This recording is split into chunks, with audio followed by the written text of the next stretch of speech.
over to Craven. Craven to Hardman. Quick hands. Scott Turner. Surely he's over. Yes, he is. Scott Turner is over. 14 games, 3.5 minutes left. Lilley goes for the drop. It's Kingstone! Absolutely outstanding from Jordan Lilley! Oh, that's a shocker! Here's Richard Moore now. Still going, he's lost the ball! No way! Oh, that's a big goal! Now that will be enough, but sure enough, the uprights. The ball goes between the two of them, and Halifax have the lead in less than a minute. First sport game that Featherstone just ended up losing. What are your thoughts on it? Oh, the mixed emotions, really. I think that the team was fantastic. I thought it played really well. Got plenty of character. Great defensively, I thought, first half. Halifax were really good. They made one error, which put us under pressure. I think we came up with 5 or 6, which at half time we looked like we were a tired team, but we knew also that we could defend our line. I think we defended 5 sets on our own line, and I thought we gave ourselves a chance at half time. I know we're playing uphill, and I know that historically teams like to come downhill second half, but I thought we were great. I thought we were really good. I thought we had character, tenacity. I thought we had lots of skill, defended really well, and ultimately I thought we got the game won.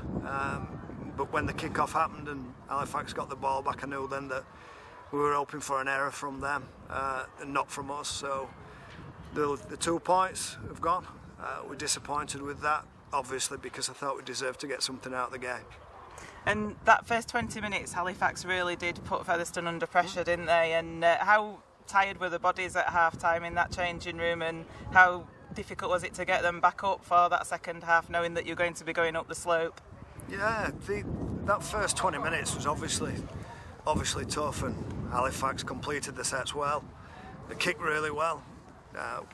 Chilled our energy up a little bit as well, but I had to make changes a little bit earlier than what I wanted. I had to change the middles because of the amount of work, the amount of defending that they'd done. But we got that energy back as the game went on. We started to complete our sets. We started to throw some stuff at them. And what you've got to remember is I've got 15 fit blokes. I've got 15 fit blokes, and I've got 2 players from Leeds that make up a 17, and that's what we have. And we've got some long-term injuries that are serious ones that are going to take a while to clear up. So it's going to be tough for another couple of weeks, I think, until we start getting some bodies back. Yeah, I felt there were some tactical interchanges in that second half, weren't there, to spare those forwards that had been put under so much pressure in the first half, as you say. Just going back then to the final minutes of the game, we can't avoid that. It was a controversial end to the game. What are your thoughts on that? If he's offside, it's a penalty, which is fair enough. I can live with that, and I haven't seen it, so I can't really comment whether he's right or wrong. If he's offside, then it's a penalty, but I'm pretty sure it's not the only player and the only play the entire 80 minutes that's not being offside and being penalised. You know, the guys in the dressing rooms are saying that probably every set there'll be somebody offside, but he picks this one. My assistant coach on sideline saying that he can hear the touch judge calling offside left, offside right when we're in attack, and it was never picked up. But you know, I don't want to speculate. I don't want to speculate on this, because we end up talking about referees, and instead of talking about 15, 17 blokes who worked really hard for each other, got back into a game, played extremely well, and should have won the game. I think that's really key. I don't think the referees deserve to be talked about today, because I thought there were 2 really good teams that played extremely well, and it was a great spectacle for the fans. It certainly was. It was an excellent game to watch, even though the result didn't go our way. And Jordan Lilley came in on dual reg, didn't he, and slotted into that half-back role. How do you felt he performed today? I thought it was absolutely outstanding. Considering considering he trained with us for an hour on Friday. We had whiteboard sessions with him, we had video sessions with him. It was like going back to school, and he picked things up extremely well, but then he executed really well. His decision making was great, defended well. His kicking was something that we've probably missed all year. So really pleased with Jordan and the rest of the group, to be honest. And the Leeds boys that have come in, their attitudes when they've been around the place has been magnificent.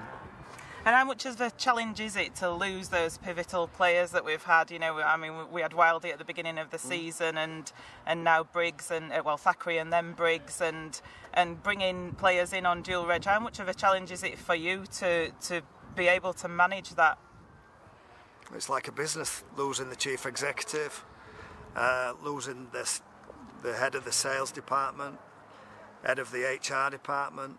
It's like an organisation losing 3 or 4 heads of departments, and then trying to find someone who are juniors to run an organisation. It's probably the best way I can describe it. Constantly every week we've lost players, and I'm having to rethink how we're going to play and who's going to play in what position. So it's been a challenge, but we'll get through the other side.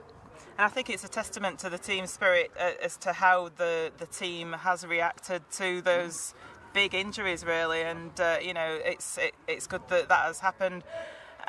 Looking forward to Workington next week. Then it's a trip up to Cumbria. They've narrowly lost at Swinton today.